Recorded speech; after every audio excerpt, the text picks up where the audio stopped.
Right కా bulletin details చూస్తే CM Chandrababu అధ్యక్షతన సచివాలయంలో జరిగిన మంత్రివర్గ సమావేశంలో 7 కీలక అంశాలను ఆమోదం తెలిపారు. ఇకపై రాష్ట్రంలో డ్రోన్ సంబంధిత అంశాలన్నిటికీ నోడల్ ఏజెన్సీగా ఏపీడీసీ వ్యవహరించనుంది. ఈ మేరకు ఏపీ డ్రోన్ కార్పొరేషన్ను Andhra Pradesh state fibre net limited నుంచి తొలగించి స్వతంత్ర సంస్థగా ఏర్పాటు చేసేందుకు మంత్రివర్గం ఆమోదించింది. కేబినెట్ తెలిపిందని చెప్పేసి మనం చేస్తాను. అదేవిధంగా ఏపీ పవర్ ఫైనాన్స్ కార్పొరేషన్ హడ్కో నుంచి 710 కోట్ల రూపాయలు ఈ రాష్ట్రంలో విద్యుత్ సౌకర్యాలను మెరుగుపరచడానికి కానివ్వండి, విద్యుత్ అభివృద్ధి కోసం 710 కోట్ల రూపాయలని హడ్కో నుంచి రుణాన్ని సేకరించడానికి మరి వారు రుణాన్ని తీసుకుంటా ఉన్నారు. దానికి రాష్ట్ర ప్రభుత్వం నుంచి గ్యారంటీ ఇవ్వాలనే ప్రతిపాదనని కేబినెట్ ఆమోదించిందని చెప్పేసి మనం చేస్తాం. ఎందుకంటే ఎలాగూ ఏపీ పవర్ ఫైనాన్స్ కార్పొరేషన్ లిమిటెడే అప్పు తీర్చుకుంటుంది.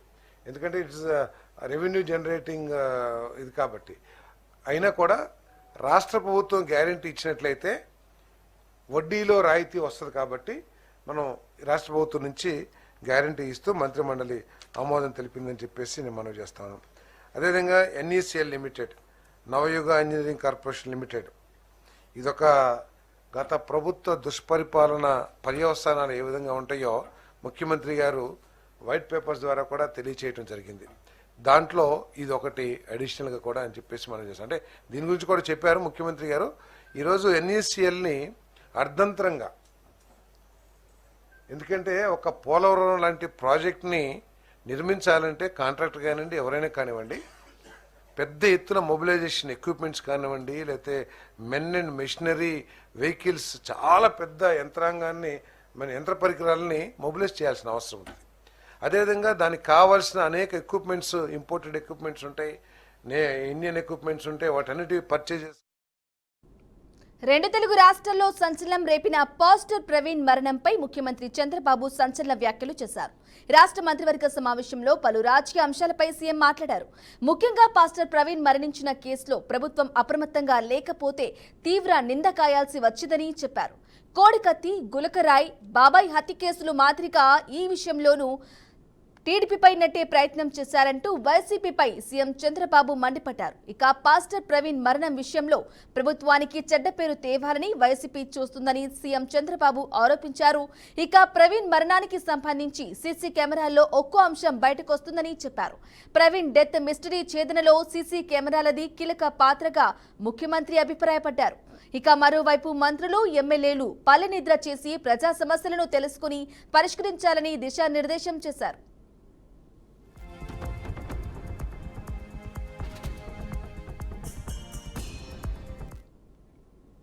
తిరుపతి పళని బస్సు సర్వీస్ ను డిప్యూటీ సీఎం పవన్ కళ్యాణ్ ప్రారంభించారు. దీంతో ఎన్డీఏ కూటమి ప్రభుత్వం మరో అభివృద్ధి కార్యక్రమానికి శ్రీకారం చుట్టిందని పవన్ అన్నారు. అలాగే భక్తుల అవసరాలకు అర్థం చేసుకుని అందుకే తిరుపతి పళని బస్సు సర్వీస్ ను ప్రారంభిస్తున్నామని తెలిపారు. ఫిబ్రవరిలో తమిళనాడులో దైవ దర్శనాలకు వెళ్లినప్పుడు నేరుగా బస్సు సౌకర్యం ఏర్పాటు చేయాలని భక్తులు పవన్ కళ్యాణ్ కోరారని గుర్తు చేశారు.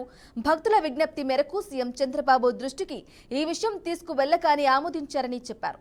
తిరుపతి పళని బస్సు సర్వీసు ప్రారంభించడం ఆనందంగా ఉందన్నారు.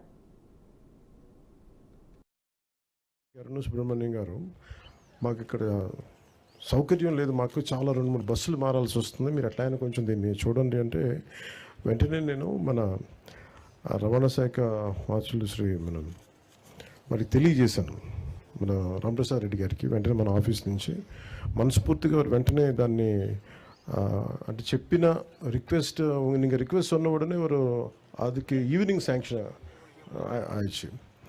அதுக்கு like to I'm grateful to honourable CM Shri Nara Chandrababu Naidu garu for giving an immediate permission, also to Mandipalli Ramprasad Reddy garu for immediately giving permission to let it get it operated. అలాగే కొనకళ్ళ నారాయణరావు గారికి కూడా నా ప్రత్యేక ధన్యవాదాలు. ద్వారకా తిరుమలరావు గారికి కూడా నా ప్రత్యేక ధన్యవాదాలు తెలియజేసుకున్నాను. ఎందుకంటే ఇది చాలాసార్లు అంటే నేను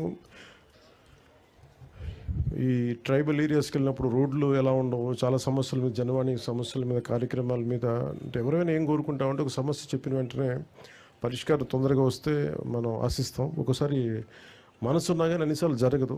కానీ ప్రత్యేకించి ఇది మురుగున్న ఆశీస్సులు అనుకుంటా. చెప్పిన వెంటనే ఆయన కోరిక, ఆయన భక్తుల కోరిక ఎంత తీవ్రమైంది, ఎంత బలీయమైందంటే చెప్పిన అరగంటకల్లా పని అయింది. రాష్ట్ర విద్య, ఐటీ, ఎలక్ట్రానిక్ శాఖ మంత్రి నారా లోకేష్ మంగళగిరి నియోజకవర్గ ప్రజలకు ఇచ్చిన హామీని నిలబెట్టుకున్నారు. ఉండవల్లిలో దశాబ్దాలుగా ప్రభుత్వ భూముల్లో నివసిస్తున్న పేదలకు ఉచితంగా శాశ్వత గృహ పట్టాలను అందించే కార్యక్రమాన్ని ప్రారంభించారు. ఈ సందర్భంగా 15 సంవత్సరాలుగా కొండవాలు ప్రాంతంలో నివసిస్తున్న రాజమండ్రి గోవింద్ కుటుంబానికి స్వయంగా వారి ఇంటికి వెళ్లి కొత్త బట్టలు పెట్టి శాశ్వత పట్టాను అందజేశారు. ఇక పాదయాత్రలో ప్రజలకు ఇచ్చిన మాట ప్రకారం పేదలకు పట్టాభిషేకం చేస్తున్నామని, ముఖ్యమైన హామీని నెరవేర్చడం సంతోషంగా ఉందన్నారు లోకేష్. దశాబ్దాలుగా పట్టాలు కావాలి మాకని ప్రజల కోరిక కూటమి ప్రభుత్వం వచ్చిన మొదటి 10 నెలల్లో మేము ఇచ్చిన హామీ నిలబెట్టుకున్నాం. అది మాకున్న చిత్తశుద్ధి. మంగళగిరి కోసం మొదలైన ప్రక్రియ ఈ రోజు ఆంధ్ర రాష్ట్రంలో ఉన్న అందరికీ మనకొచ్చే విధంగా సుమారుగా మొదటి విడతలో 8,000 మంది అప్లై చేస్తే దాంట్లో 4,200 మంది మంగళగిరి నియోజకవర్గంలో అప్లై చేశారు. రేపటి నుంచి సుమారుగా 6 రోజుల పాటు ప్రతి కుటుంబాన్ని నేను కలుస్తున్నా. ఏదైతే నేను హామీ ఇచ్చానో బట్టలు పెట్టి పసుపు కుంకాలతో నేను పట్టా ఇస్తాను, హామీ నిలబెట్టుకుని ప్రక్రియ రేపటి నుంచి ప్రారంభమవుతుంది. అది చూసి ఆంధ్ర రాష్ట్రంలో ఉన్న 164 తెలుగుదేశం, జనసేన, భారతీయ జనతా పార్టీ శాసనసభ్యులపైన ఒత్తిడి పెరుగుతుందని భావిస్తున్నా. తప్పనిసరి అక్కడ కూడా మా ఇంటి పట్టాలు ఇవ్వాలని ప్రజలు ముందరికి వచ్చి అడుగుతారని నేను భావిస్తున్నా. దానివల్ల కూడా అక్కడ కూడా ప్రెషర్ పెరిగి పట్టాలు ఇచ్చడానికి అద్భుతమైన అవకాశం ఉంటుందని నేను అనుకున్నా. మీరందరూ ఒకసారి ఆలోచిస్తే ఇప్పుడు ఈ రోజు ఇచ్చిన పట్టా ప్రభుత్వ విలువ 9 లక్షల రూపాయలు. 9 లక్షల రూపాయలు ప్రభుత్వ విలువ. ఇంకా మార్కెట్ విలువ ఎంతో మీరే అంచనా కట్టచ్చు. దశాబ్దాలుగా ఉన్న కళ, 2.5 దశాబ్దాలుగా ఉన్న కళ ఈ రోజు నెరవేర్చే.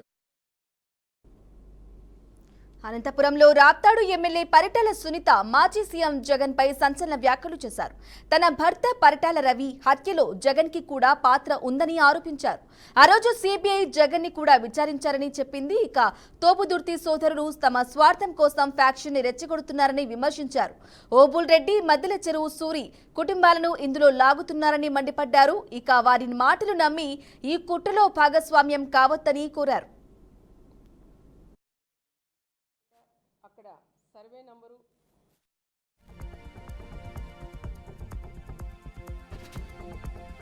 కోర్టు ఆర్డర్ ప్రకారం 63 సెంట్లు బిల్డింగ్స్ ఎవరైతే కట్టారో సుప్రీంకోర్టు ఆర్డర్ ప్రకారం అవి రెవెన్యూ అధికారులు అక్కడికి వెళ్ళి అవన్నీ పగలగొట్టడం మనం అందరం కూడా చూసాం. అది సుప్రీంకోర్టు ఆర్డర్ ప్రకారం వాళ్ళు చేస్తే అయినా మా పార్టీ లీడర్లు ఎక్స్ జెడ్పీటీసీ కానీ అక్కడుండే లీడర్లు అందరూ కూడా కలిసి ధర్నా కూడా చేసి ఇవి తీసేయకూడదని చాలా వరకు ప్రయత్నం కూడా చేశారు. అయినా సుప్రీంకోర్టు ఆర్డర్ అని చెప్పి మా వాళ్ళని కూడా తీసుకెళ్ళి స్టేషన్లో కూడా పెట్టింది మనకందరికీ కూడా తెలుసు. కానీ సుప్రీంకోర్టు ఆర్డర్ ఇచ్చింది ఏదైనా సమస్య ఉంటే దాని మీద జిల్లా కలెక్టర్ గారు కూడా స్పందించి దాని గురించి కూడా చెప్పే బాధ్యత మా జిల్లా కలెక్టర్ గారిది కూడా ఉంటుంది. అది కూడా దాని గురించి కూడా ప్రెస్లో కూడా వచ్చేలాగా వాళ్ళు కూడా చేశారు. కానీ దాని గురించి తోపు ఒక మాజీ ఎమ్మెల్యే వెళ్ళి అది రాజకీయం చేసి మరి ఆ రోజు పగలగొట్టినప్పుడు అక్కడికి వెళ్ళి ధర్నాలు చేసి ఎందుకు నిలిపేయలేకపోయినాడని నేను కూడా ప్రెస్ ద్వారా కూడా నేను అడుగుతున్నాం. ఏదో రకంగా రాజకీయం చేయాలనే ఆలోచనతోనే అదంతా అయిపోయినాక మళ్ళీ 3 రోజులకు హడావుడి చేసి అక్కడికి వెళ్ళి ధర్నాలు చేసి పరిటాల సునీతమ్మ ఇక్కడ ఒక ఆఫీస్ కట్టాలని ఆలోచనతో ఇవన్నీ కూడా తీసేపించి మంత్రి నారా లోకేష్ పై తీవ్ర స్థాయిలో ధ్వజమెత్తారు మాజీ మంత్రి అంబటి రాంబాబు. నారా లోకేష్ అవకాశం వచ్చినప్పుడల్లా స్థాయిని మించి మాట్లాడుతున్నారన్నారు. వైఎస్ జగన్ పై ఇష్టం వచ్చినట్లు మాట్లాడుతున్నారని ఫైర్ అయ్యారు. కళ్ళు నెత్తి మీదకి ఎక్కి వాపును బలం అనుకుని లోకేష్ మాట్లాడుతున్నారని అన్నారు. లోకేష్ నీ స్థాయి ఏంటో తెలుసుకో. 2019లో పార్టీ ఓడిపోవడానికి మీరు కూడా ఒక కారణమని గుర్తుంచుకోండన్నారు. ఇక వ్యతిరేకించామని స్పష్టం చేశారు వైసీపీ సీనియర్ నేత మాజీ మంత్రి అంబటి రాంబాబు. చంద్రబాబు నాయుడు గారి కుమారులు లోకేష్ గారు, వాట్ ఈజ్ యువర్ స్థాయి? మీ స్థాయి ఏంటో ఒకసారి తెలుసుకోండి. మీరు అడ్డదారిలో కౌన్సిల్కి వచ్చారు, మంత్రి అయ్యారు, పంచాయతీరాజ్ శాఖను డీల్ చేశారు. ఎంత అపాస్పాలైందో మంత్రివర్గం, ప్రభుత్వం అందరికీ గుర్తుండే ఉంటుంది. ఆ మంత్రిగా ఉన్నప్పుడే మంగళగిరిలో పోటీ చేశారు, ఘోరంగా ఓడిపోయారు. ఘోరంగా ఓడిపోవటమే కాదు, అసలు తెలుగుదేశం అంత భయంకరంగా ఓడిపోవడానికి నారా లోకేష్ గారు కూడా ఒక కారకులు అనేటువంటి మంచి పేరు తెచ్చుకున్నారు. మళ్ళా తర్వాత మొన్న అప్పుడు 23 మంది గెలిస్తే మీరు ఓడిపోయారు. మొన్న మళ్ళా మంగళగిరిలో నిలబడ్డారు, మంచి మెజార్టీతో గెలిచారు. 164 సీట్లు కూటమికి వస్తే మీరు గెలిచారు. 23 సీట్లు తెలుగుదేశంకి వస్తే మీరు ఓడిపోయారు. దాన్ని బట్టి ఒకసారి యూ క్యాలిక్యులేట్, నీ స్థాయి ఏమిటో ఒకసారి క్యాలిక్యులేట్ చేసుకోమని మనవి చేస్తున్నా. మీరు జగన్మోహన్ రెడ్డి గారి గురించి మాట్లాడతారు. జగన్మోహన్ రెడ్డి గారి గురించి మాట్లాడటమే కాదు, ఇష్టం వచ్చినట్టుగా. తెలంగాణ మంత్రివర్గ విస్తరణపై టీపీసీసీ చీఫ్ మహేష్ కుమార్ గౌడ్ స్పందించారు. కేబినెట్ విస్తరణ ఏఐసీసీ పరిధిలో ఉందన్న ఆయన కొన్ని ఇబ్బందులు ఉన్నాయన్నారు. ఇబ్బందులు తొలగితే హైకమాండ్ విస్తరణపై నిర్ణయం తీసుకుంటుందన్నారు. అలాగే మైనార్టీకి కేబినెట్ లో చోటు ఉంటుందన్నారు. ఒకటి మంత్రివర్గ విస్తరణ అనేది ఏఐసీసీ పరిధిలో అంశము. నాకు తెలిసినంత వరకు 6 స్థానాలు ఉన్నాయి. చాలా మంది పోటీ పడుతున్న సందర్భం. మంత్రివర్గ విస్తరణ చేయడం అనేది కొంత ఇబ్బందులు ఉన్నాయి.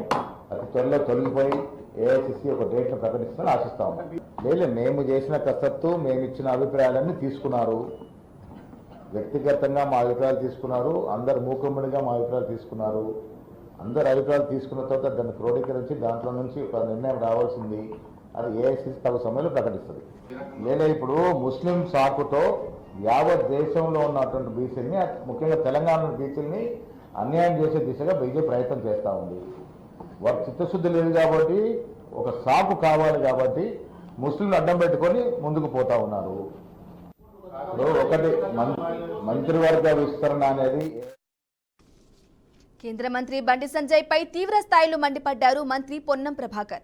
42% రిజర్వేషన్ రాష్ట్రంలో అమలు చేసుకోవచ్చుగా అనడంపై స్పందించిన పొన్నం అమలు చేస్తామన్నారు. కేంద్రం ఈ విషయాన్ని అధికారికంగా వెల్లడిస్తే దానికి రెడీ అన్నారు. ముస్లింల విషయంలోనూ వారికి న్యాయం చేస్తామని తెలిపారు. 2-3 అంశాలు క్రిటికల్ ఇష్యూస్ మాట్లాడినారు. ఒకటేమో రాష్ట్రమే చేసుకోవచ్చు కదా అని చెప్తా ఉన్నారు. నిజంగా మీరు కేంద్ర మంత్రిగా రాష్ట్రం చేసుకోవచ్చు అని ఒక ఆదేశం ఇస్తే 1 నిమిషంలో మేము దానికి సంబంధించినటువంటి అమలు చేసి చూపెడతాం. మేము provisions as A union minister I'm requesting mister Bandi Sanjay గారు, నిన్న మీరు చెప్పిన దాని ప్రకారంగా రాష్ట్ర ప్రభుత్వం చేసుకోవచ్చు కదా అనే మాటకు అనుగుణంగా కేంద్రం నుంచి మాకు సంబంధించిన ఒక చిన్న, మీరు ఒట్టిగా మామూలు వ్యక్తిగా మాట్లాడలేదు, నేను కూడా మామూలు వ్యక్తే కాదు, రాష్ట్ర మంత్రిగా, అందులో బలహీన వర్గాల పోర్ట్ఫోలియోగా నేను మీకు విజ్ఞప్తి చేస్తున్నా. మీరు చెప్పిన దాని ప్రకారంగా మీరు కేంద్రం నుంచి రాష్ట్ర ప్రభుత్వం చేసుకోవచ్చని ఒక మాట ఇస్తే 24 గంటల్లో దాన్ని మేము అమలు చేసి చూపెడతాం. మా ప్రభుత్వం దగ్గర మాకు ఆ చిత్తశుద్ధి ఉంది. నెంబర్ 1.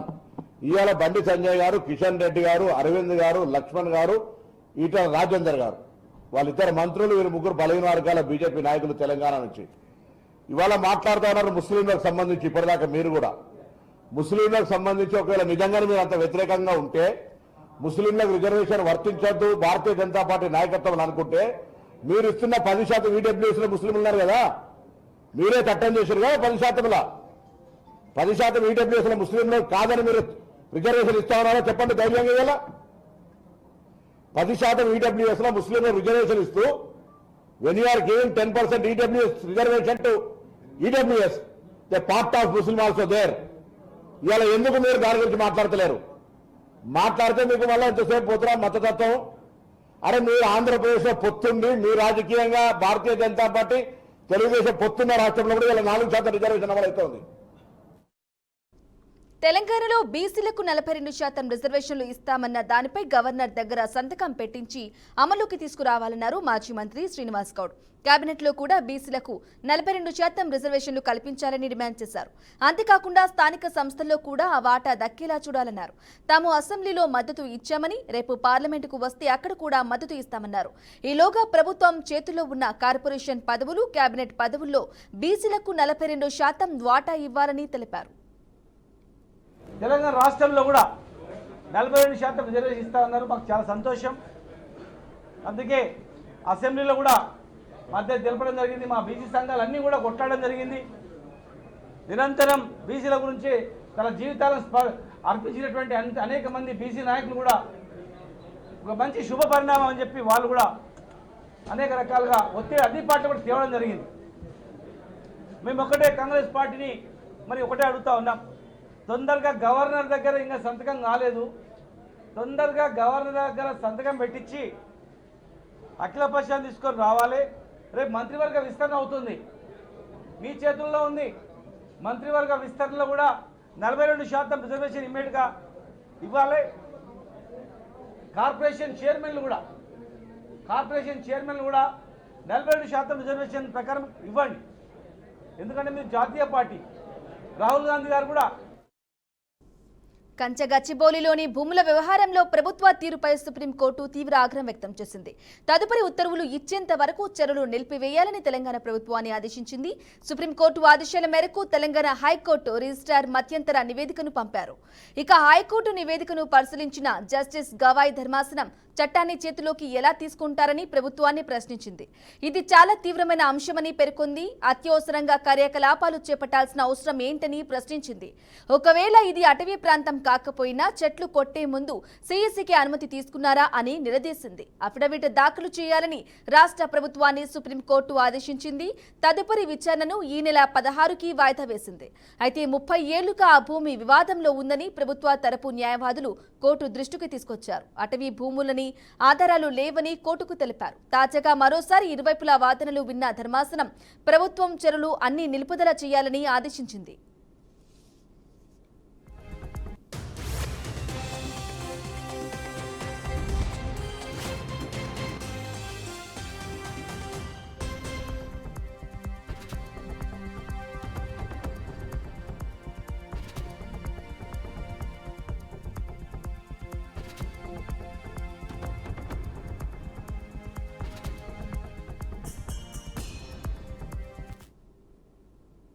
పొరపాటున కూడా కంచగచ్చిబౌలి భూములను ఎవరూ కొనుగోలు చేయొద్దని, 3 ఏళ్ల తర్వాత బీఆర్ఎస్ ప్రభుత్వం వచ్చాక ప్రభుత్వం ఆ భూములను వెనక్కి తీసుకుంటుందని BRS working president Kalvakuntla Taraka Ramarao స్పష్టం చేశారు.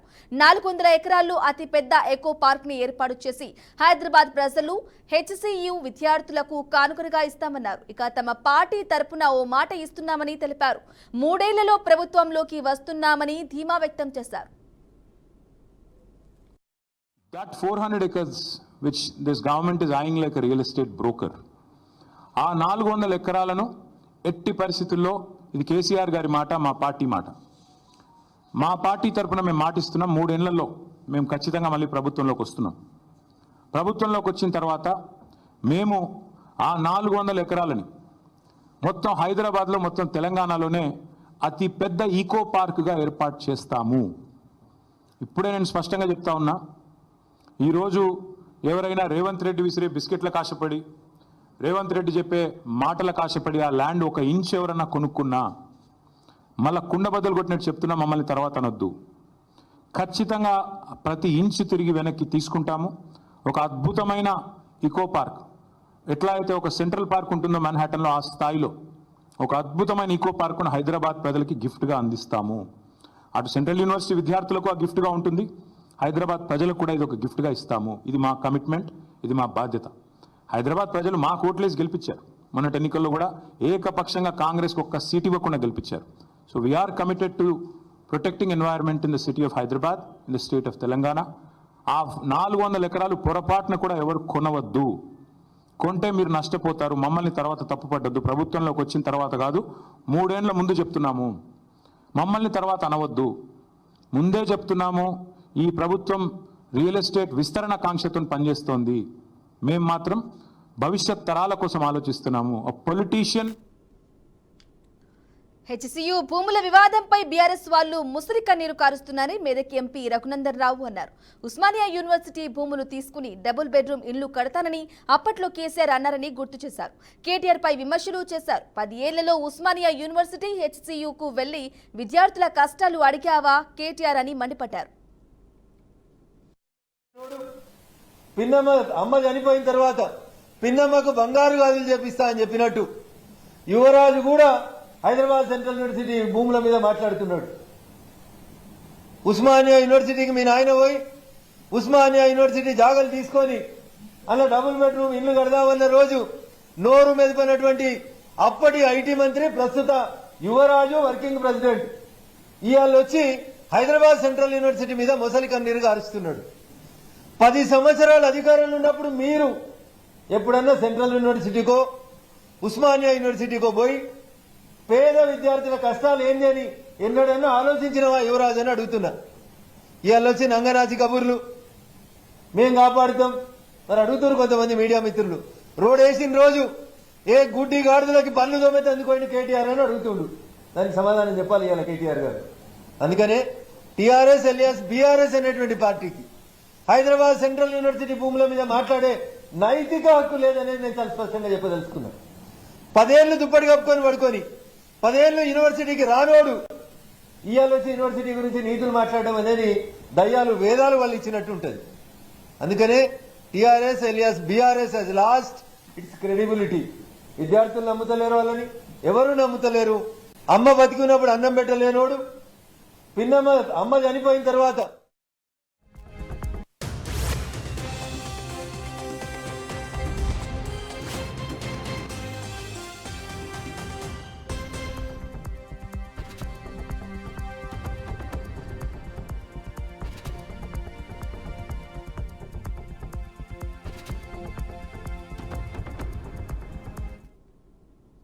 వక్ఫ్ సవరణ బిల్లు రాజ్యాంగ విరుద్ధమని వైఎస్ షర్మిల అన్నారు. అది భారతదేశ ఐక్యతపై జరిగిన దాడి అని అభివర్ణించారు. వక్ఫ్ భూములు కాజేసేందుకే ఈ సవరణ బిల్లు అని షర్మిల విమర్శించారు. ముస్లింలకు రాజ్యాంగం ఇచ్చిన మత స్వేచ్ఛను బీజేపీ ప్రభుత్వం హరిస్తుందని మండిపడ్డారు. ఈ బిల్లుతో మైనార్టీలను అణచివేసే కుట్రకు ప్రయత్నం జరుగుతోందని చెప్పారు. దేశ చరిత్రలో ఇది మాయని మచ్చగా మిగులుతోందని షర్మిల విమర్శించారు. మరోవైపు వైఎస్ వివేకానందరెడ్డి హత్యపైన షర్మిల స్పందించారు. ఆ కేసులో వరుసగా సాక్షులు చనిపోతున్నారు చెప్పారు. సునీత ప్రాణాలకు ముప్పు ఉందని షర్మిల వ్యాఖ్యానించారు.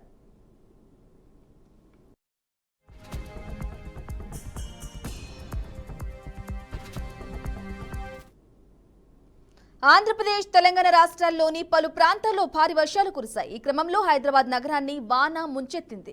వాతావరణం ఒక్కసారిగా చల్లబడి పలు ప్రాంతాల్లో వర్షం దంచుకొట్టింది. ఈ భారీ వర్షానికి లోతట్టు ప్రాంతాలు జలమయం అయ్యాయి. రోడ్లపై వర్షపు నీరు నిలిచిపోవడంతో వాహనదారులు తీవ్ర ఇబ్బందులు పడ్డారు.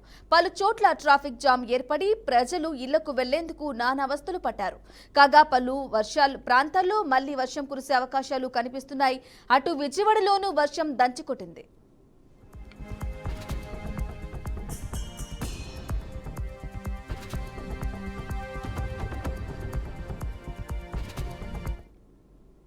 భాగ్యనగర్ ఐకానిక్ నిర్మాణం చార్మినార్ పెచ్చులు ఊడిపడ్డాయి. చార్మినార్ కు ఉన్న 4 మినార్లలో భాగ్యలక్ష్మి అమ్మవారు ఆలయం వైపు ఉన్న మినార్ నుంచి పెచ్చులు ఊడి ఆలయంపై శిథిలాలు పడ్డాయి. దీంతో అక్కడున్న పర్యాటకులు భయంతో పరుగులు తీశారు. అధికారులు ఘటనా స్థలానికి చేరుకుని శిథిలాలను పరిశీలిస్తున్నారు.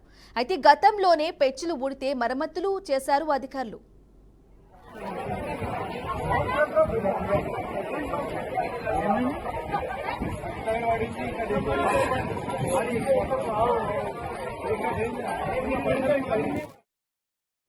ప్రధానమంత్రి నరేంద్ర మోదీ థాయిలాండ్ ప్రధాని పేట్నోంగ్రాట్ పినవ్రత ఆహ్వానం మేరకు థాయిలాండ్ పర్యటనకు వెళ్లారు. ప్రధాని నరేంద్ర మోదీకి అక్కడ ఎయిర్పోర్ట్లో ఘన స్వాగతం లభించింది. ఏప్రిల్ 4వ తేదీన బ్యాంకాక్లో జరగనున్న Bay of Bengal invitation for multi sectoral technical and economic cooperative కూటమి సమావేశంలో పాల్గొనున్నట్లు నిర్వాహకులు తెలిపారు. ఈ సమావేశంలో వాణిజ్యం, పెట్టుబడులు, నైపుణ్యాభివృద్ధి వంటి అంశాలపై దేశ అధినేతలతో చర్చించనున్నట్లు తెలిపారు.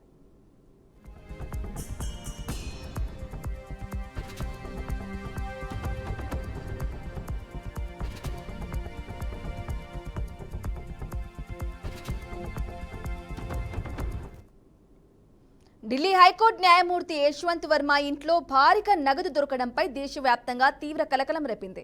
ఈ పరిణామంపై సుప్రీం ధర్మాసనం కూడా చాలా సీరియస్ అయింది. తాజాగా సర్వోన్నత న్యాయస్థానం సంచలన నిర్ణయం తీసుకుంది. ఇకపై న్యాయమూర్తులు తమ ఆస్తుల వివరాలు సుప్రీంకోర్టు వెబ్సైట్లో పొందుపరచాలని స్పష్టం చేసింది. బహిరంగ ప్రకటన చేయడానికి ఇష్టం లేకపోతే ఖచ్చితంగా వెబ్సైట్లోనైనా వెల్లడించాలని తెలిపింది. ఏప్రిల్ 1న జరిగిన ఫుల్ కోర్టు సమావేశంలో ఈ నిర్ణయం తీసుకున్నట్లు స్పష్టం చేసింది. యశ్వంత్ వర్మ నివాసంలో డబ్బుల కట్టలు దొరకడంతోనే ఈ నిర్ణయం తీసుకుంది.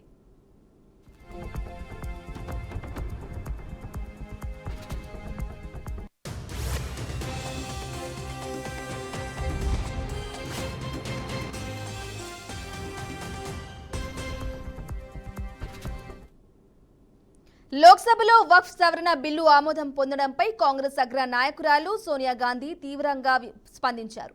రాజ్యాంగంపై నిసిగ్గుగా దాడి జరిగిందని అభిప్రాయపడ్డారు. సమాజంలో శాశ్వత విభజనను తీసుకొచ్చేందుకు బీజేపీ ప్రయత్నిస్తోందన్నారు. అందులో భాగంగానే వక్ఫ్ బిల్లును ఆమోదించినట్లుగా వ్యాఖ్యానించారు. దిగువ సభలో బిల్లును బుల్డోజర్ చేశారని చెప్పారు. అలాగే వన్ నేషన్ వన్ ఎలక్షన్ బిల్లును కూడా రాజ్యాంగాన్ని అపహాస్యం చేసేందుకే సభలోకి తీసుకొస్తున్నారని సోనియా గాంధీ మండిపడ్డారు.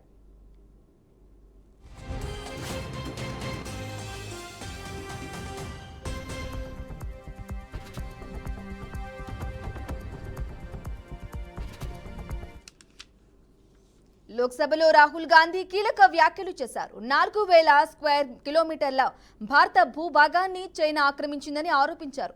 మన భూమిని మనం తిరిగి స్వాధీనం చేసుకునే దిశగా కేంద్రం ప్రయత్నాలు చేయాలని డిమాండ్ చేశారు. అంతేకాకుండా భారత భూభాగంలో ఏం జరుగుతోందో తనకు అర్థం కావటం లేదన్నారు.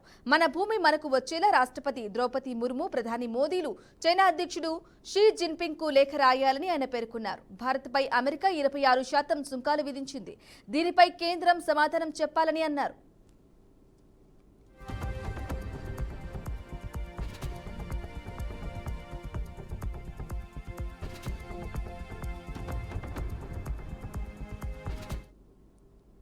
ఆంధ్రప్రదేశ్ డిప్యూటీ సీఎం పవన్ కళ్యాణ్ ను ఉద్దేశించి నటుడు ప్రకాష్ రాజ్ కీలక వ్యాఖ్యలు చేశారు. తాజాగా ఓ ఇంటర్వ్యూలో పాల్గొన్న ఆయన జాతీయ అవార్డులు, రాజకీయాలపై తన అభిప్రాయాలను పంచుకున్నారు. ఇందులో భాగంగా పవన్ కళ్యాణ్ గురించి మాట్లాడారు. ఇక రాజకీయాల్లోకి అడుగుపెట్టిన సమయంలో ప్రజా సమస్యల గురించి పవన్ మాట్లాడారని గుర్తు చేశారు. అధికారంలోకి వచ్చాక మాత్రం వాటిపై పెద్దగా దృష్టి పెట్టడం లేదనే భావనను వ్యక్తం చేశారు. ఇలా రకరకాలుగా మాట్లాడడానికి ఇదేం సినిమా కాదని వ్యాఖ్యానించారు. అధికారంలో ఉండి ప్రజల సమస్యలను పరిష్కరించకుండా సమయం ఎందుకు వృధా చేస్తున్నారని ఆయన ప్రశ్నించారు. తిరుపతి లడ్డు వివాదంపై మాట్లాడుతూ సనాతన ధర్మానికి తాను వ్యతిరేకిని కాదన్నారు. అది చాలా సున్నితమైన అంశమన్నారు. భక్తుల మనోభావాలకు సంబంధించిందని కాబట్టి ఇలాంటి వాటి గురించి మాట్లాడేటప్పుడు సరైన ఆధారాలతో జాగ్రత్తగా వ్యవహరించాలని తెలిపారు. లడ్డు తయారీలో నిజంగా కల్తీ జరిగితే బాధ్యులను వెంటనే శిక్షించాలని కోరారు. He has no vision, jobless here. अभी क्या करना है? You have become a deputy chief minister. You have said the youth have no job. There's so much of whatever it is, corruption, bhrashtachar. Abhi handle that. No roads in the city, no roads in the country. You does that. Suddenly you change, put your costume change. This is not cinema, guys. Why do you waste so much of time? It is time. They have given you a mandate. Hello. First of all, I'm very uncomfortable of him becoming a deputy CM. In a democracy, where is the opposition, guys? Why don't you sit back and start questioning people who give them the ruling party? No, you have killed even the idea of opposition party in other places. London నుంచి ముంబైకి రావాల్సిన విమానం టర్కీలో అత్యవసరంగా land అయింది. దీంతో అక్కడి మారుమూల విమానాశ్రయంలో బుధవారం రాత్రి నుంచి 200 మంది భారత ప్రయాణికులు చిక్కుకుపోయారు. లండన్ నుంచి వర్జిన్ అట్లాంటిక్ విమానం ముంబైకి బయలుదేరింది.